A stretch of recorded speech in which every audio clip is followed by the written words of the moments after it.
Hello everybody, welcome back to our YouTube channel. Today in this video I am talking about NVDA stock. In this video we talk about stock pros and cons and technical analysis and latest news about it.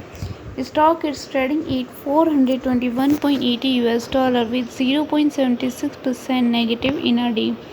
We can easily see stock was volatile for a day. The volume of stock was recently not high, so the fundamental stock is not better for today. Before buying and selling the stock, please consult your financial advisor. Today's video is done.